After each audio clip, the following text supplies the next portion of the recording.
Good evening, everyone. Thank you for tuning in to another edition of Oilersnation After Dark. My name's Connor Halley, producer Aaron Bordato joining us as well from Calgary. Tonight on the show, we will be joined by Jay on Twitter at the Squire YEG. Before we get to that, though, of course, we will get to the good, the bad, the oily. We'll recap everything that went down in this game. There's so much to get to in a historic night on a couple different levels. And, of course, the Oilers get back on the winning side of things, which is nice. A lot more fun to do these when we're winning. And tonight, the Oilers finding a way to get it done. Although it was bleak for a moment there, they get the job done. If you're watching on YouTube, make sure you hit that like button. Facebook as well. Mike, hello. I see you there on Facebook. Everyone on YouTube, I was in there a little earlier.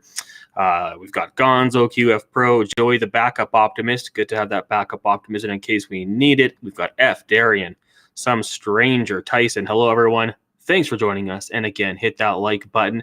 Before we get to the good, the bad, the oily, brought to you by Cornerstone Insurance. Very quickly, I'll give you a little rundown of exactly what happened tonight in case you missed anything. And for the Oilers in the first period, it was not great. Noah Coates would get his 9th goal of the season to give the Flyers a 1-0 lead. And for the Oilers, power play efficiency. We've talked about that. And on this first power play of the game for the Oilers, extremely efficient. They got the power play with 7 seconds left in the period. 4 seconds later, Tyson Barrie finding the back of the net, his 10th goal of the season. Leon Draisaitl with the helper. I actually looked at my fiance when they took the penalty and said, hey, bang, bang, put the puck in the back of the net. You got a tie after 20 minutes. That's exactly what they did. Tyson Barrie continues his strong play this season. On to the second period. Owen Tippett would score his 16th goal of the season. A goal, and we're going to get to the highlights later on in the show here, but Cody Ceci for the second time in as many games, just making a very interesting pass. We saw it last game off the boards to McDavid's skates. McDavid let it go right through, transitioned, led to a Nathan MacKinnon goal. This time it's Owen Tippett, just Cody Ceci, cross-ice pass into the skates of Philip Broberg. A weird decision. And when we talk about, why you want a puck-moving defenseman that can make those great outlet passes, Exhibit A. That's one of the reasons. It was just a very questionable play. Led to a goal. The Flyers will go up 2-1 there. That's all the scoring through 40 minutes. The Flyers, I wouldn't say taking the play to the Oilers, but the Oilers just couldn't really get anything going. Only 10 shots through the first 2 periods, but in the third period, it would get a lot better. Leon Draisaitl would score his 34th goal of the season on the power play. That came from Nuge and Connor McDavid, and with that, Connor McDavid gets to 800 career points. Leon Draisaitl, 700 career points.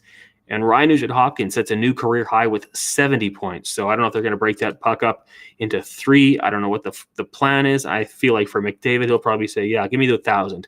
Don't worry about 800. We'll get to 1,000 in a couple seasons here.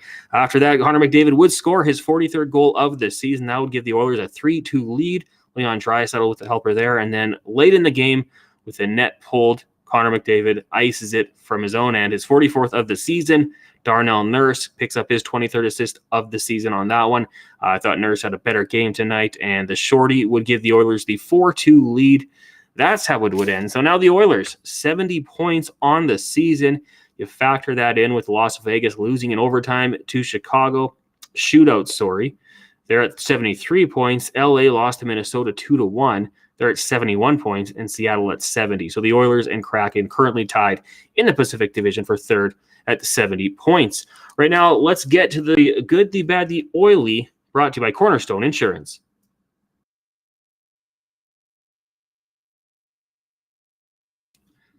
Cornerstone Insurance Brokers, Edmonton's premier boutique insurance brokerage with over 90 years of success and still growing. Visit cornerstoneins.ca/nation to get an online tenant or condo insurance quote in just a few minutes and use discount code NATION for an exclusive rate. Find out why Cornerstone Insurance Brokers is ranked amongst the best in Alberta. Also, give them a follow on social media on Twitter at CornerstoneINS8 and on Instagram at CornerstoneYEG.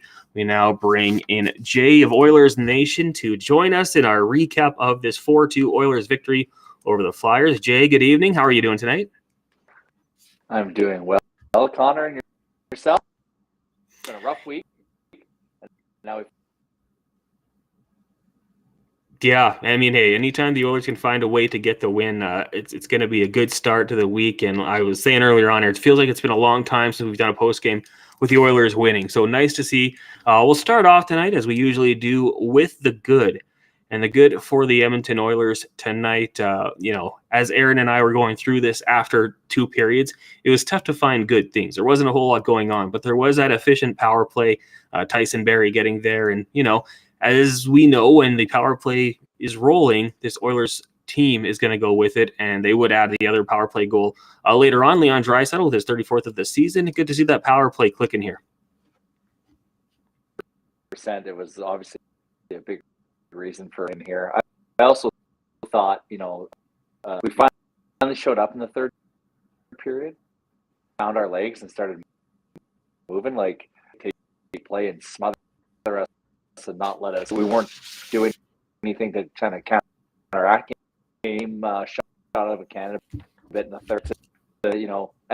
Effort, penalties, and Devon Shore, cutting open and giving us those 4 minutes and getting that goal and getting the game kind of not slowing down.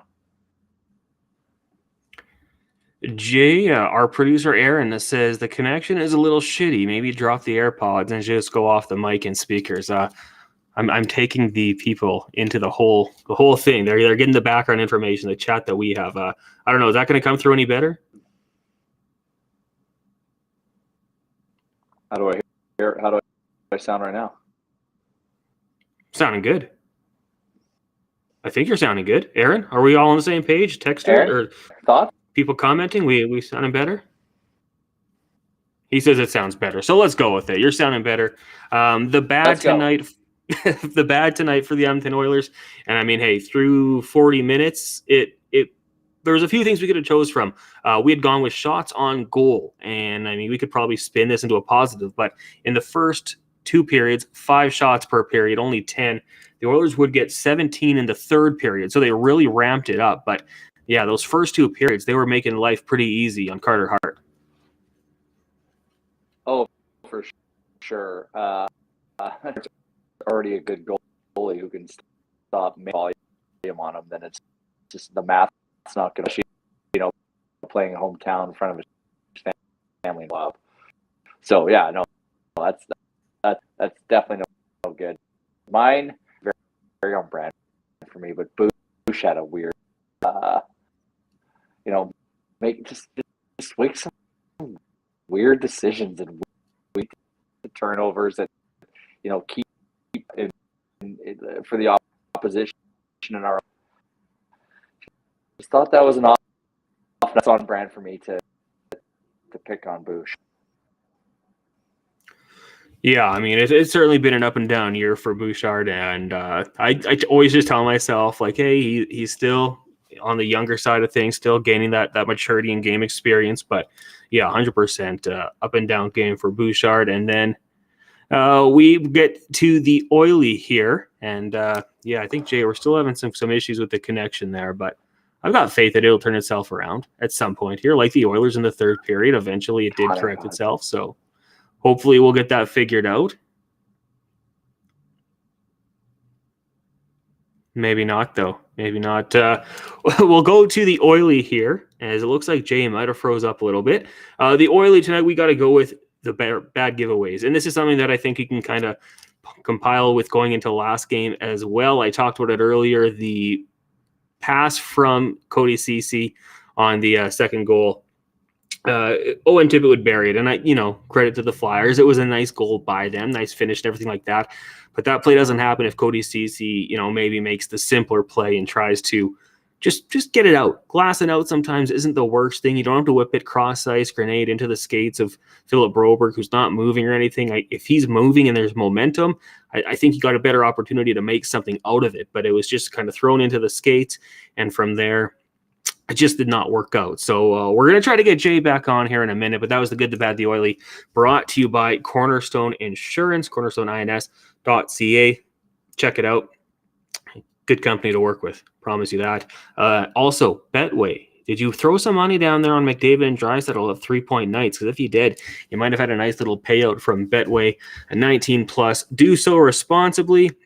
We'll jump into the chat here. About 50 of you right now. Danny, Tyler Mulek, To be honest, he looks like Limp Bizkit remix. I'm not too sure. I don't know if that's me who's looking like Fred Durst or if that's Jay. But we'll get Jay back on in a minute here. Make sure you hit that like button. Ewan says, Liam, how many bananas? I don't know. We have Liam in the chat right now. If we do, he can contribute with that one. Dangerous Wade says, Jay's audio sounds like a Limp Bizkit remix. I don't know. I wasn't too familiar with their remixes. Like their normal stuff. But Jay, we got you back here. Yeah, I'm here. I was trying to, I'm really right by my modem. Should be good. So I don't know what's going on. I live in constant fear of this happening to me and then just like making a goofy face as it freezes. We've been good so far, but I knock on wood just to hope that it doesn't happen. And our producer's chiming in. Well, I think you're good. You can hear me coming through clearly. I've been being able to hear you fine the whole. Sorry about this. I didn't bring my so I'll bring off my phone. I'm terrible. Hey, we can fight through this. We can make it work. Susan on Facebook says the empty netter was awesome. Yeah, great to see Connor McDavid taking that attempt, bearing it, and you're on the penalty kill, so not much to lose in those opportunities. Jay, what do you think was said to this team after 40 minutes? We've already highlighted 10 shots through 2 periods, down 2-1 to a team that they should be beating, a team missing arguably their best player. What do you think the message was to this team after 40?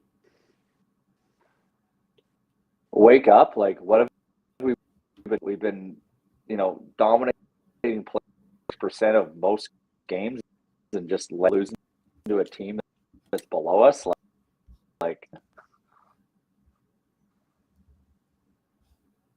Yeah, it's something we've definitely seen too much from this team, especially over the last little while here. And yeah, good for them to get it together eventually. Obviously, Connor McDavid, Leon Draisaitl, the guys that, typically when the Oilers have success, they start to roll. McDavid 3 points tonight, Draisaitl as well. For a while here, Draisaitl was becoming a little bit of the whipping boy on the chats here, getting a lot of criticism for, the way things were going for this team. But it does look like Leon Draisaitl looks like his old self. Not only offensively, we're seeing him back check a little bit more. Encouraging for 29. Yeah, I think I'm going to jump in here, Jay, because I think we might just have to pull the plug on this today because we can't really decipher a word you're saying.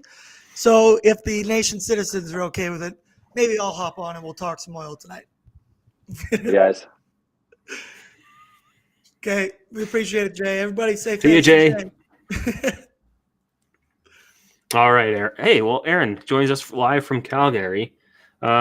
Are you saving Flames Nation? What's going on down there? They just can't figure it out, hey? Yeah, so they sent me back down here again, as you can see in my nice king bed hotel suite that Jay hooked up for me. About Nation. They're trying to get more shows off the ground and whatnot. And as much as I don't want to do it, I'm a team player and I'm helping out. But I'll just sabotage them in small, minuscule ways. And then hopefully they'll never figure it out. And we'll go from there. That's it. That's exactly what you have to do in just ways that they'll never figure out. Okay. Alana says, you two are clear. That's great. Colodi says, trade Bouchard. Well, I mean, I think that would be foolish unless you're getting a guy who's going to come in immediately, replace him, and be an upgrade. Otherwise, I think, you can be a little patient with the guy. We'll see what happens. If he is the piece in moving to acquire a guy like Carlson, Aaron, then I'm all here for it. I'm in. I'm all in. Dude, me too. Of course. It's like we say it every day. I mean, you got to be patient with a guy like Bouch. He has some brutal games sometimes. Today, I noticed him on the power play. He was out there PP1, doing his thing. But, I got to say, I am happy. I don't think I'm seeing really any trade Darnell nurses today. So I'm going to take that. I'm going to take that as a win and an improvement. Shout out to the chat. Yeah, well, you've awoken them. It's going to come in here. One of the things I was actually watching out for. So after 2 periods, Cody Ceci had played 11 minutes, 17 seconds. And I just wanted to see if he would, maybe have a little more time on the bench. That was not the case because he finished with just about 18 minutes played. So if anything, he was increased down the stretch. Obviously a guy that Jay Woodcroft has confidence in. I remember back in the day, I don't even know how long ago it was. 2 months. Wasn't even that long ago, really. But Zach Lang said on here that if there was a defenseman that might need to come out, if you wanted to go back to 6 blue liners, CC could be his guy. And at the time, I was a little bit unsure about that one. I kind of like, the veteran presence that Cody CC brought, but a couple just misguided pass attempts in these last 2 games that have led directly to goals. Yeah, I was going to say, which goal was that? I'll bring that in right now. That was the second goal. It was Owen Tippett. Yes. I think Kevin Haynes got the pass there. Tip-in. Yeah, I mean, hey, nice tip-in from Tippett. But, yeah, I mean, right here, what are you doing? I mean, like, I wish we could do the old John Madden circle thing there, but it appears that the whole right side of the zone is empty, where he could maybe skate it out, hang on to it. It just seems like there was no need to make that pass right here. Like, I don't get it. Like, from, I don't know, days of being a little kid and playing hockey or lacrosse or any sport, you are taught, do not pass the puck directly in front of your net, especially there. You have so much open space. Like, look at that. That was just so unnecessary. No one just hang on to it. And then it's in his feet. Boom, quickly turned over. What do you know? I mean, this was an unreal tip in. I will give him his props. That was pretty nice. Skinner didn't stand a chance. But, man, like, stuff like that. I mean, when that happened tonight, I was not feeling too confident, and I was already dreading what the chat was going to look like this evening. But the boys, give them credit. They turned it around third period. I mean, maybe in no help to go CC, no part, but it didn't matter. Exactly. Win as a team, lose as a team. But it was funny because Jason Chardwick and I were talking, today on 1260 off air, like, what was he doing on that McKinnon goal? Just kind of, and McDavid too, just kind of let it go through his legs. It leads directly to a goal. And that one, where it's just like you said, we're taught that in pretty much any sport. It doesn't matter if it's hockey, lacrosse, soccer, basketball. You don't just whip it willy-nilly across in front of your own net or basket or goal, whatever you want to call it, and it's going to kill you. Yeah, it's just like, hang on to it. There was literally no pressure. And yeah, maybe one day we get to a point where Philip Broberg becomes so good, he wrangles it with no problem. But he was flat-footed too. Like I said, if he was skating onto it, maybe he can make a play. But it was just, it's one that I don't think Cody Ceci's going to want to watch in film. No, and it was in his feet, and like, I don't know, I start to think, I'm like, it's, when things just start to spitball and they start to spiral, it's like, are you in your head? That's such a not normal play to make, that I'm like, what are you thinking? What are you doing? Are you over processing or are you under thinking? Like, I don't know which it is, but can you try to move that in the middle maybe? And let's not throw pizzas in the middle of the guy's feet in your own end. Yeah, 100%. It doesn't seem like it'd be that hard, and maybe it's a good learning lesson, but yeah, obviously not what you want to see. Someone here on the old YouTube chat, make sure you hit the like button. We're getting up to 60 people. Is Aaron in a hotel? Yes, Aaron is in a hotel down in Calgary, handling business for Flames Nation, and Aaron doesn't go cheap. He says, if you're sending me to Calgary, I want the penthouse, 2 nights. I don't know what else your demands are, but I mean, that's pretty much it. But when I got here, man, like, this place is nice and bougie, and I felt out of place almost instantly when I walked in here. I was like, this isn't a Best Western? Like, what the hell? You're expecting a place where you don't, go to sleep because you're watching the door all night, but no, it looks like a nice spot. What floor are you on? It's only 3 floors, but I am on the top floor. All right, so there you go. That is the penthouse for sure. Oh, I'm going to turn my volume down on my phone as I open up the Oilers Nation chat. Question for you. Did you throw any money down on Betway? I knew that we were going to get a comment. Thank you for that. Casey, trade nurse. Here on the screen, we have a trade nurse there. Sorry. Yeah, I did make a bet, and I actually don't think – I think I made a couple, and now that I think about it, I don't think a single one of them hit. I was trying to hit first goal scorer, and then, of course, it wasn't an Oiler. And that always hurts when that happens and goes down. But that, and, I mean, the odds today, I think the Oilers were like minus 300.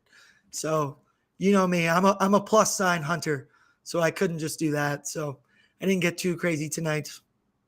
What about you? Did you throw any money down on Betway? 19 plus? No, 19 plus.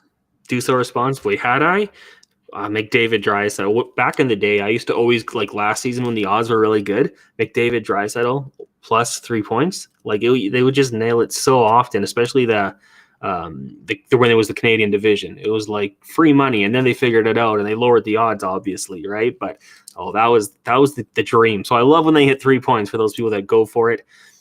Someone asking if 44 goals is a career high for Connor McDavid. Yes, it ties his career high from last year. The big thing being he's done it in 22 less games, Aaron. And, I kind of thought he might. I should have gone to Betway and said anytime goal scorer, because David Pastrnak had 2 goals yesterday, got within 1 of McDavid, and now McDavid's extended that lead back to 3. So, yeah, that would have been the way to go. But Connor McDavid certainly changing his his playing style a little bit. I think there's still times when you'd like to see him shoot a little bit more, but he's leading the league in goal scoring. So it's hard to be too upset about what he's doing. Yeah, I agree. But it seemed like, I don't know, we were talking about it on Oilers Nation every day today, that tonight we just felt was a coming out party for Connor. Get your game back under you. This is a team you should beat. Went out there, performed. Actually, do I have that in here? That move that he didn't score on. But, oh, my Lord. Like, where do you even get off trying to pull something? Like, how does it even come in? Okay, here it is. I got it right here. Just, oh, my. I mean, oops. Let me bring that back in. You can let that run for a little bit. Let's get that on loop for a couple times here. But just like, I don't know, the awareness, the thought to even try something like that and to get away with it. Man, I wish he finished that off. It would have been sweet. And like the guy behind him, I'm sorry, I don't know who it is. Like, he's got to feel like an idiot. Like, if all I did was just put my stick in there, I got it. But no, I don't. And then like that's video game stuff. That's like you're playing NHL 23 and like your finger slips. I do it all the time. You know what you're doing. But I would just slip, screw up, and do that somehow and be like, oh, what do I do now? Like, it's just unbelievable that he would even attempt that. And yeah, I mean, that kind of shows you where his head's at, right? Like, he's looking to make these big time plays, trying to do the damn thing. 800 points in his career, I believe. I'm not even going to try to give you the statistic. 5th fastest, I want to say, but super fast. Super fast. I saw it in my peripherals and I didn't take a good look at it. I should have. Quincy T. Rabbit. Vinny is the good luck charm. Yeah, with Vinny, they winny. Trade Kulak, Yessi for Ekholm and Tanner. I just don't think Yessi has any upside right now to other teams. Man, did you see? I think it was like the 3-on-1 or something in the game earlier, right on his tape. Just hopped right over, went in the boards, and I was like, yeah. Like, I didn't even think twice about it. I was like, yeah, just back check. Like, yeah, I knew that was going to happen. So he made some good plays in the game. That was definitely not one of them. I think Bouchard had a chance like that too, just hopped over last second. Yeah, there are some tough breaks for the Oilers in that one. They had their opportunities for sure. Yeah, okay, now let me ask you, because we talk about this. We've been talking trades nonstop for the last couple of days on Oilers Nation every day. Once again, shameless plug, Frank Saravalli will be on tomorrow. So we'll get some of that going again. But I'm curious, because we keep talking about this lately. What are your thoughts on an Ekholm or a Tanner Jeannot kind of combo? I mean, I love it. I mean, Tanner Jeannot, I don't know if he's not really on pace to what he was doing last year, right? But that just kind of came out of nowhere. But a big dude who's willing to fight, like, can be physical, Ekholm for sure. I mean, if you could make that work, I would be totally on board for that one. I assume most people would be, right? Yeah. That's a pretty good little pairing if you could add them. Yeah, it always depends on what we're giving up. The picks and so many things. I mean, I can only speculate for so many days in a row, but we will continue to keep speculating all the way up until the trade deadline, which is March 3rd, I believe. We're getting close, man. We're getting close. Yeah. I remember Tanner Jeannot from the Dub. And then he just kind of disappeared for a few years. And it was like all of a sudden, I'm just looking it up now. Yeah, 24 goals last year.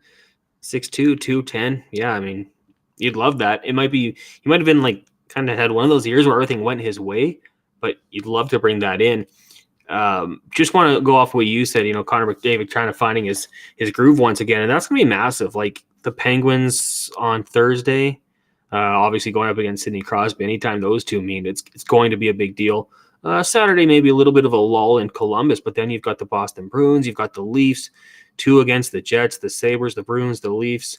Like this schedule really picks up here. And I mean, I don't know. You saw Ryan O'Reilly tonight, right? 3 goals. Not bad for his second or third game with the Maple Leafs. Good to see. I guess if you're a Leafs fan, not so much for us, but maybe kind of a kick in the pants. Like, hey, Ken Holland, go make that move. Look what it did for the Leafs. They got a hattie out of Ryan O'Reilly. It worked out pretty well for them. I mean, when you keep seeing all these other moves being made and the more talk is going, it's just putting Ken, getting his seat a little bit hotter and hotter. We need a move. You know that all the fan base is looking for the move because, we can't stop talking about Erik Karlsson or anybody else. But I don't know. It's tough. It's tough right now. And we're totally, stuck against the cap. I mean, I don't pity Ken Holland in the position he is in right now. But once again, you make your bed, you lie in it. So you knew that this could have been an option or something that's going down. I really don't know where to speculate where we're going to go. Like, if you had to ask me, I don't know. I don't know if we're going forward. I don't know if we're going D. I don't know if we're going big D or like a Luke Shen, who's, a smaller kind of deal. It's, I don't know. Who's on the top of your wish list, Connor? You know what? Erik Karlsson. He's on the I don't know if it's like a dream list, but at first I thought, no, there's no way. I want to say it was about 10 days ago. I just didn't think it was possible. And then the more we've heard about, how much salary San Jose would be willing to retain and what the asking price might be, makes you think the Oilers can make an offer. And I just look back at these plays we've seen from Cody Ceci the last couple games, and there's way more. It's not just him. I don't want to get like we're picking on him, but just what Erik Karlsson could potentially bring to this lineup. I mean, I'm aiming big. I like that idea of Ekholm and Jeannot. I think that would be really good to see on the chat. Rusty, the Reckless Optimist, agrees. Ekholm and Jeannot on this team, would love to see it.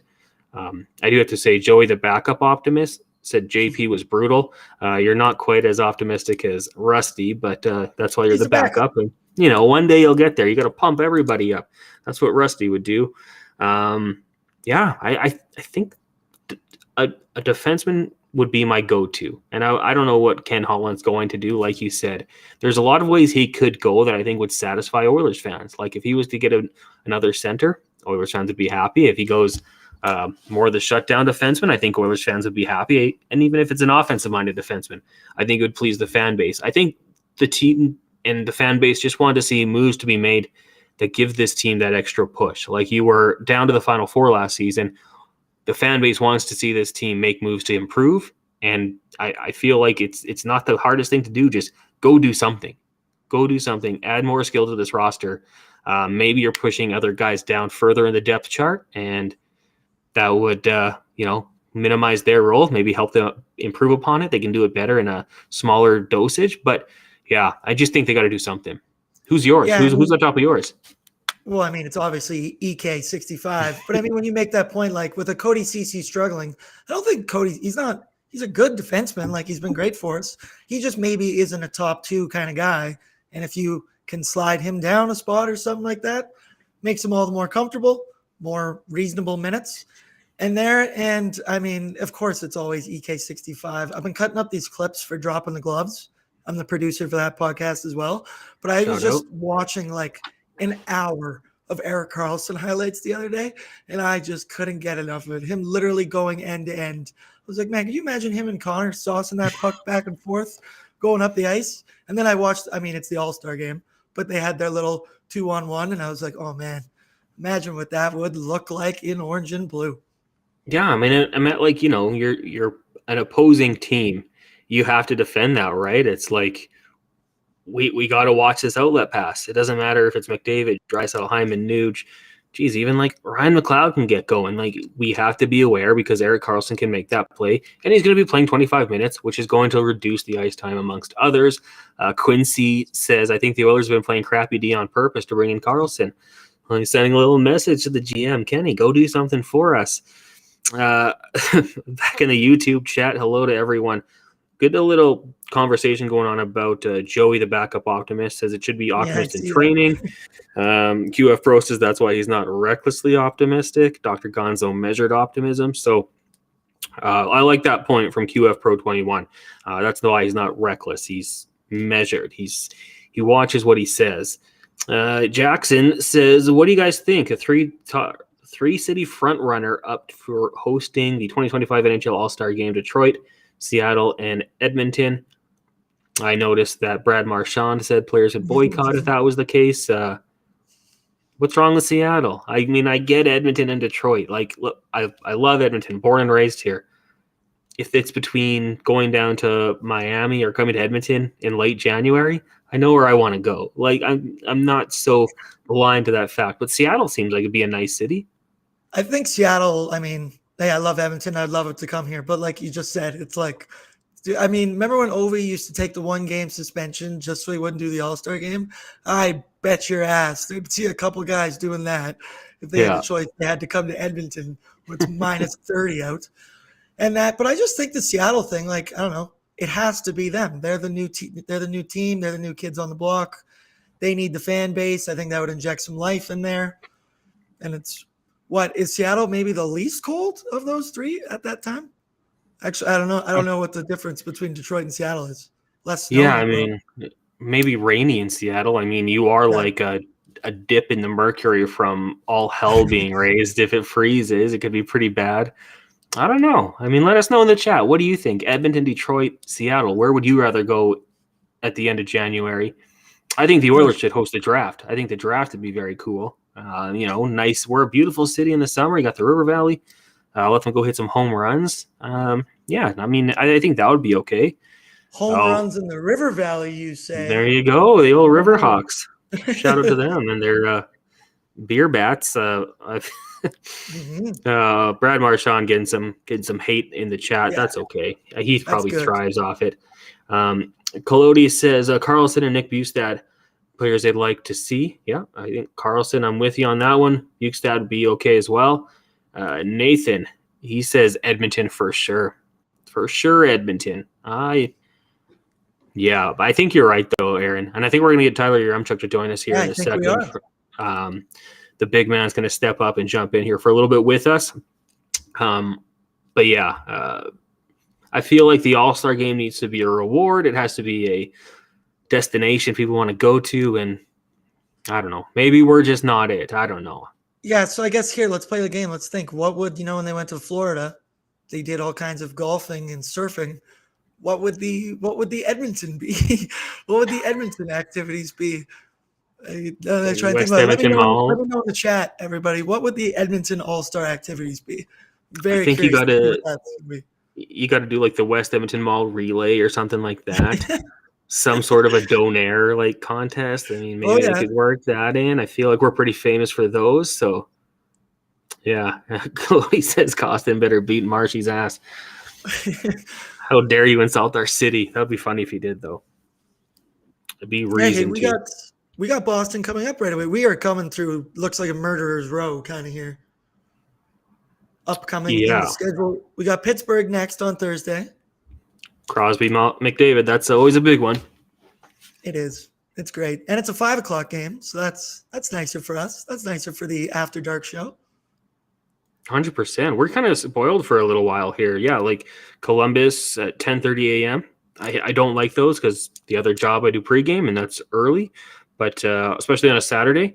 And then you got the Bruins on Monday at 6:30 in town, a 6 o'clock Oilers-Leafs game, and then 7 o'clock and 5. So it's going to be a really tough schedule. Like, I mean, I don't want to say going 500 over the next 5 games here would be a dream situation, but there's some tough games there. Like, you're going to have to work it out and figure things go out in these next couple games here. Yeah, look who we have here. Look at that. Mr. Yaremchuk, good evening. Welcome to Oilersnation After Dark. What's up, boys? Well, your connection is a lot better than Jay's connection, so that's good. We're already off to a great start. I know. I saw Jay texted me and was like, oh, my internet gave out. Like, I'll make up for it. I'll do it another day. And I thought, figured the boys could use someone to chat to here after a nice Oilers victory. Crack a little post-game brew with you guys. Why not? You come in here, you immediately have the best setup amongst all of us, but welcome to the show. All right, Tyler. We've been talking about Cody Ceci, so let's get the negativity out of the way. No free ads. What was that pass to Philip Broberg, Tyler? What was he thinking there? Yeah, I mean, that was just flat out brutal. Like, it can't happen. And we've heard a little bit of stuff over the last couple of weeks about how, the Oilers' big guns, McDavid, Draisaitl, all those guys, they went to Ken Holland, or they've told Ken Holland, we want to go get a puck mover. And then at first I was like, well, hold up. The Oilers might need someone who can play better defense versus a puck mover. And then I watch this play and I go, maybe Connor and Leon are onto something here. Like, they might need a better puck mover. That's brutal. That can't happen. If that happened in one of my beer leagues, Connor Halley, I'd be yelling at a guy during the intermission. Like, it's inexcusable. And part of it too, like, if this was a one-off, if this was an isolated incident, then I would be like, hey, mistakes happen.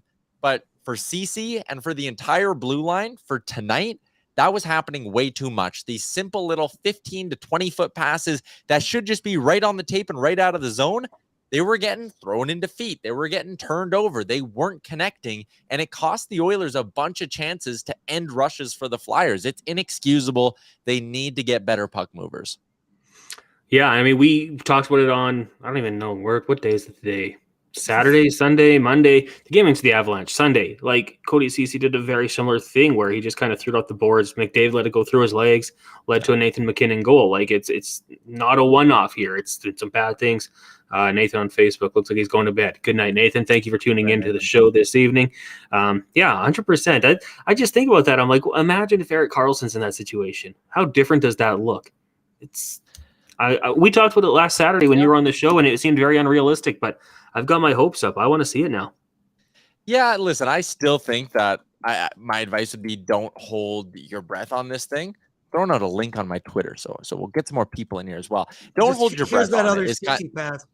Yeah, don't hold your breath on it. I think it's a wildly complicated move to pull off in the middle of the season, and I think, come July, when maybe the market even cools off a little bit, although I would also argue who else is calling the San Jose Sharks, because we haven't heard about anybody.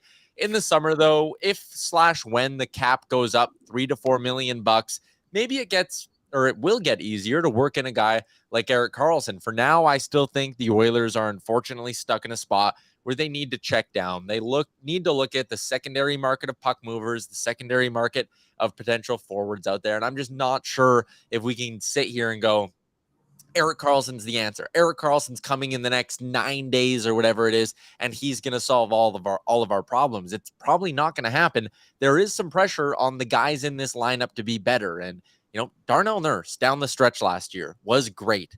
I would argue in the last month and a half of the last regular season, he looked like a $9.5 million defenseman. Cody Ceci was looking like one of the best bargain defensemen in the NHL down the stretch last season. Evan Bouchard looked like a guy who was primed to play 15 years of top four defense for this Oilers team, and none of them have been good this year. Never mind just being average. They've probably all for long stretches been actively poor and hurting this team's chances of winning. They need those three guys in particular to turn it around a little bit. Brett Kulak's probably in that group as well, although he's at least had some good moments on the back end. The Oilers need that group, the group they have, to turn it around. And I know it sounds lame to sit here and be like, oh, Ken Holland's hands are tied. Ken Holland might not be able to do anything. But I honestly think, and Connor, you hear chatter from all the insiders on Gregor's show and everything like that. I think if you're sitting here just hoping Ken Holland pulls a rabbit out of his hat, it might be hoping for fool's gold here. I'm not sure if it's happening, man. Yeah, 100%. I mean, the situation is what it is, right? And, I thought you did a very good job going through it when you were on last time with me. Just the obstacles it would take to bring a guy like Erik Karlsson in. I got the idea in my mind, and I would absolutely love it. Now, Aaron, can you bring up that McDavid spin cycle again? Because Tyler, like, what the hell is this? Like, where does he get the idea to spin it inside and just, like... I was joking. That's a glitch in like NHL that I would not mean to do. Aaron knows how to play the game, so he would intentionally do it. But like, what the hell? It's that elite vision, right? Like, I mean, when you watch it from this angle, which we are, you can kind of see, right? Like, there's a bunch of open ice there, and I think 99% of players in the NHL would be like, there's open ice there. I'm going to like throw it off the boards and bank it around to a teammate who might be open. And Connor McDavid just goes, oh no, and again, like the thinking process to like in the moment be like, if I tuck it between my legs, spin through these two D-men while they're kind of half looking at the guys I have at the point, because they're both expecting a pass going kind of south and I'm going to head north. It's remarkable, man. And I was sitting where, I mean, a little bit lower than where this camera would have angle would have been at the game. And it's remarkable to watch this guy in full speed do stuff like this and in real time, because you see how the play's kind of developing. And then you almost see the switch flip in his head of, oh, I'm going to turn on the Jets here. And boom, it goes. It's unbelievable.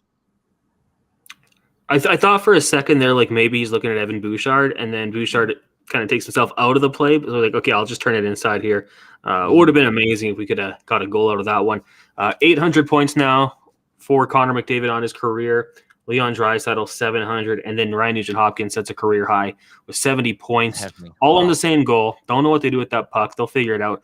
But we got to give Nuge some love here. Like, what a season he's had this year to bounce back, especially with how, I don't want to say bad, but how bad he was offensively speaking last year at even strength. Yeah, I mean, this is something I talked about like really early on in the year on Oilers Nation every day, and it's something I like to pump my own tires with a little bit, Connor. The shooting percentages for Ryan Nugent-Hopkins, the last, we'll go 5 seasons back. Last year, 7.1. Before that, 11.9, 12.8, 13.4, 15.8. Okay, that is a lot lower. And if you understand and know kind of a little bit about shooting percentages and things like that, a guy who goes from constantly being double digits, being close to 15, dropping to 7, he's due for a bounce back year. And I said we were going to have a bounce back year from Ryan Nugent-Hopkins this year. I didn't see this coming. I didn't see 40 goal pace, 100-point pace, Ryan Nugent-Hopkins busting out this year. It's unbelievable. And if we're going to tie it into a bigger conversation about this team, I think it's a comment about Zach Hyman career year, Ryan Nugent-Hopkins career year, McDavid and Draisaitl doing McDavid and Draisaitl things. If you're Ken Holland and you're watching this, this is the year. The West is wide open. Vegas just lost to Chicago. They're banged up. They're wildly imperfect. Every other team in the Pacific Division has clear flaws. In the Central, Colorado's not as good as they were last year. Dallas and Winnipeg have clear flaws. You have guys on your team having career years. You have a conference that is wide open and right there for you after you made the Final Four last year. This Nugent-Hopkins heater, this Zach Hyman heater, everything that's going well for this team, I just point right back to Ken Holland and say it might be tough. I just outlined a minute ago why it's going to be tough. But as our friend Bob Stauffer said in the first intermission, you go do it. Ken Holland gets paid a lot of money to solve these problems. I think he's got to do it. He's around the team, so Bobby knows. He knows. Bob knows. Gager doesn't know. Bobby knows. Jack Michael's also 1,000th career game in the booth. Shout out to Jack. That's an impressive feat. That's a lot of hockey. He's seen a lot of things with Bob by his side. Some people saying you're up a little too late, Tyler. Got to get some veggies. It is late. I haven't had quite enough beers in me to be frying up the veggies this evening, but not bad. I'm surprised. Our guy Aaron's slugging it out down in Calgary. We got hotel Wi-Fi holding this show together. That's remarkable. Aaron, whatever hotel you're at, we should be advertising for them because this internet is pristine. Dude, I said it's way above my pay grade over here. It's a nice venue over here, and I am not complaining. And the irony is that Jay's the one who got it for me, but his own Wi-Fi sucks ass. Yeah, that is a good point.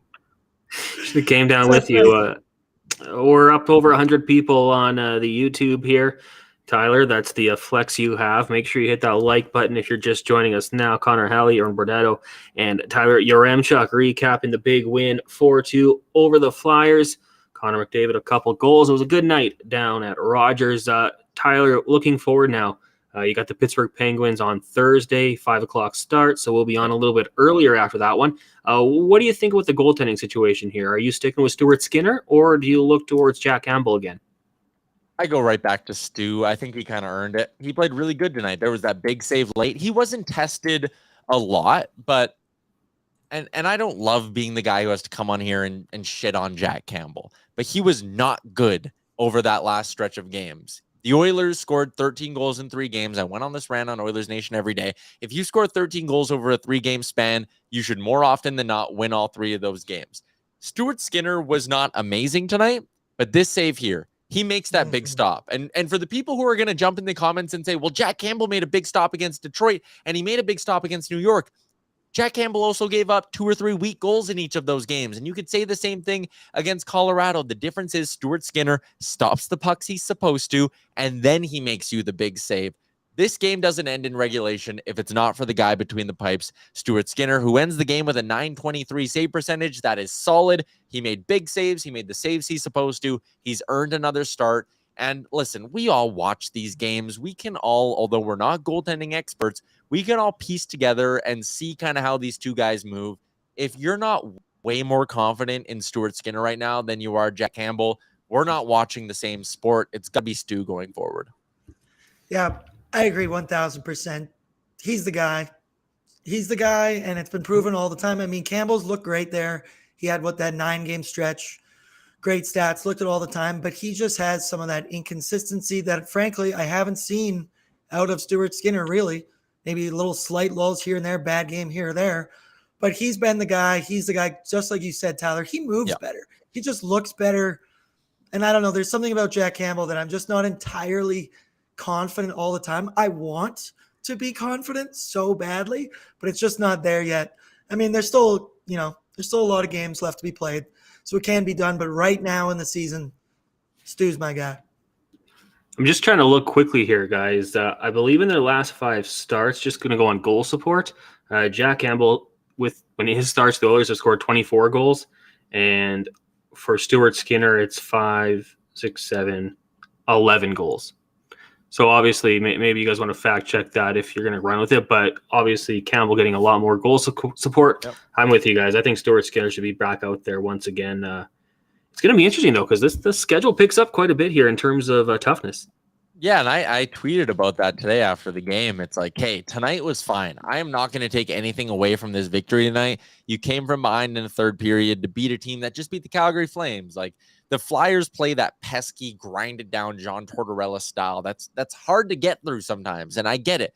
I give them not full marks for this game, but I give them credit for coming through and getting a win, covering the puck line as well, if you know what I'm saying. But going forward, like, starting next week, you go Boston, Toronto, Winnipeg, Buffalo, Boston, Toronto. Tonight's effort, tonight's execution, tonight's puck movement, the passing, you're going to get your ass kicked if you do this tonight against those teams I just rattled off. They need to turn it around. But a point I made on Oilers Nation Radio is we're in this kind of 2-week stretch where the Oilers have been losing and picking up loser points. And at the end of the season, I said we're going to look back on January is probably the moment that turned this season around, right? The heater in January put them back into a position to maybe make a push for top spot in the division. This lull in February, the way we view this will be entirely dependent on how they play in the next 2 to 3 weeks. If they go 8-2 against some contenders, we're going to look back on this run here in February and we're going to go, hey, good teams, when they're not at their best, find a way to get points. And we'll applaud the Oilers for grinding through this cold stretch and picking up loser point after loser point after loser point. If the Oilers in the next 2 to 3 weeks fall flat on their faces and lose to contenders, we'll look back on this 2 to 3 week stretch where they lost a lot to bad teams and we'll say, look at all the points they left on the board. I don't have insight here. I'm just saying it'll be fascinating to see how it plays out. You mentioned puck line there. Do you throw any bucks down on Betway tonight, Tyler?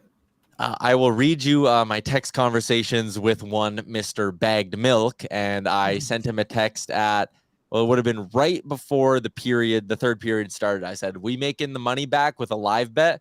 Because me and him were both on a couple of different bets that weren't looking very good early in the game. He said, F it, I'm in. You getting it at plus 120. I said, Betway's offering it at plus 120. We hammered the live bet. We made out okay. Well done. Betway, 19 plus. Do so responsibly. Somebody had to win. Mm-hmm. Wasn't airing tonight, it would appear. Riley here on YouTube says, is it weird to say I'm not worried about the more difficult stretch? We always play up to our competition, and our winning streaks always seem to crystallize against more difficult teams.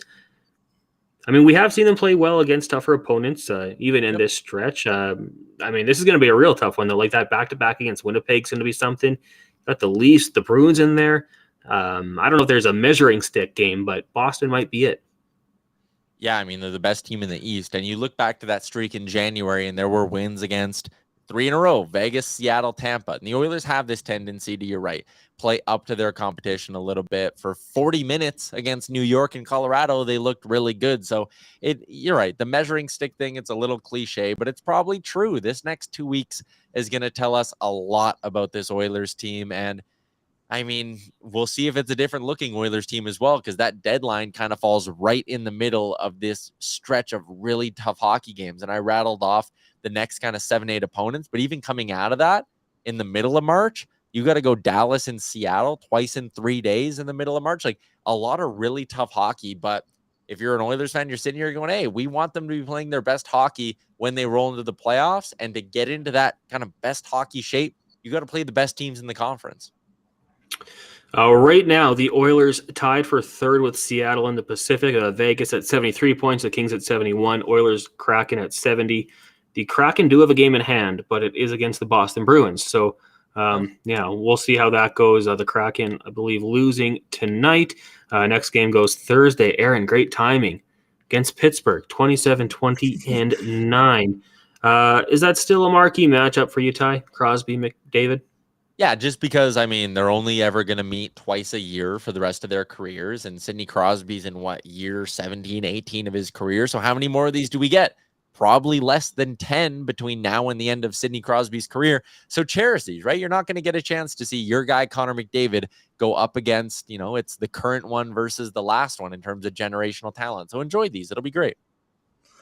I agree. It has that top billing of just like a heavyweight fight. Yep. It just has that feel of, this guy against this guy, and Connor's our guy. Sid used to be my guy, but you got to move on. It's just fun, and I kind of like that. But Connor, I do want to kind of bring it back here. When I asked the chat for all-star ideas, I'm seeing some good ones in here. I'm seeing so we got green onion cake eating. Sure, that's something. Mini golf. They can go run a service rig in Grand Prairie. I thought that's pretty funny. That's pretty good. Tailgating in a lifted Ram truck on the QE2. Yeah. Doesn't even make sense, but all right. Yeah, exactly. All-star game challenge, bum fights, turn them loose on 1/18th. So, I don't really know if we have much Edmonton aspects to offer for the All-Star game. But we got OER on like a lake, maybe. Yeah, I had an interesting conversation with someone about this when I was in Florida for the All-Star game. And the idea was there's no denying that the players are way more motivated to go to these things when they are in warm weather climate, somewhere they can vacation to and then go. Florida, Vegas, LA. The idea was, should the NHL take 5 cities, 6, 7 cities, throw Nashville in there as well, right? And say, these are our marquee cities. These are where the players will go. These are warm weather climates fans will travel to. Do we just designate these however many cities as our all-star cities and then take the other ones, the diehard cities, and say, you guys can have drafts. We'll never go to a warm weather climate for a draft. Like they went to Florida for a draft the year McDavid was picked. We will go to the Edmontons and the Winnipegs and all of that for drafts where the diehards want it. And if you were to ask people in our chat, I'm sure a bunch of them would much rather prefer to draft versus an all-star game and say, we'll keep going to the warm weather climates, try to grow the game in these non-traditional markets, give them all the all-star games so the all-stars actually show up. Cold weather, diehards, you get the draft. It's an interesting idea.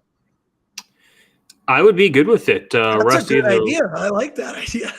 Rusty's going to bed, so good night, Rusty. Yeah, have a good sleep. Stay optimistic. He'll be joining Oilers Nation every day with you tomorrow, Ty. But I totally like that idea. I think it's great because the players have to want to go, and I'm going to relate it to the NFL as I typically do. The Pro Bowl for so many years in Hawaii was a marquee destination, and also the NFL wouldn't have Super Bowls if your stadium wasn't up to par. So, I mean, if they wouldn't have their biggest game in certain arenas or stadiums, I think the NHL could say that, yeah, we're not going to have all-star games where it's freezing. Like, we want to make this an event, and we want the best players to be there. Because Aaron brought it up. Like, Ovechkin took the suspension a couple years ago, right? How many players would just be like, yeah, my back hurts. Can't really prove it, but you can't prove it's wrong, so I can't play. Like, I just think that, yeah, I think that's a really good idea, actually. Yeah, someone asked Bettman about it at his State of the Union, and he kind of pressed back on it a bit and was like, we don't want to do that. We want to give everyone a shot. So I don't think they would do it, but I think it'd be the way to handle it going forward. You're right, kind of like Vegas in the sense that, throw it around a little bit. Or the NFL, you put it in these warm weather climates, Vegas, Hawaii, all of this. Make the players want to go there anyways and say, hey, if you go out there, we'll pay for your extra 5 nights in whatever resort you're in. You just got to show up for the 2 days of work. I think it's a smart way to do it.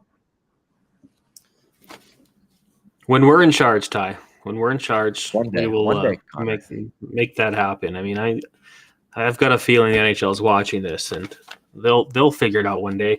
Ty, we've talked about the upcoming road trip, and the Oilers in a little while here will be in Toronto for the nation vacation, of course, March 10th to 12th. A good time to be had, powered by AMA Travel. Do you have any update? Do we still have any spots remaining? 2 spots left if you want to join myself, Bagged Milk, and Jay in Toronto for the nation vacation. It's, again, all the info, all the pricing's up at nationgear.ca. 2 nights at the Fairmont Royal York, your flights to and from Toronto, your transportation to and from the airport in Toronto, and you're going to sit in a gondola suite with the guys. Saturday night, Oilers Leafs, Scotiabank Arena. It's going to be unbelievable. Only 2 spots left, though. AMA Travel.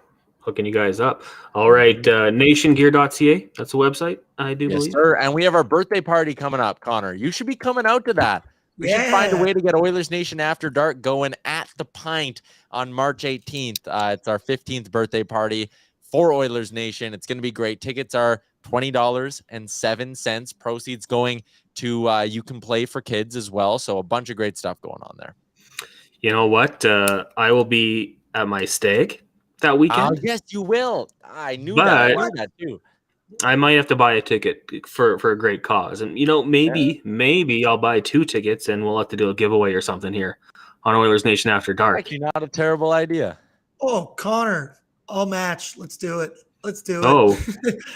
We'll raffle some off to some folks in here. I want to meet some of these people in the chat. It's always fun. Yeah, 100%. It's going to be a great time. March 17th, right?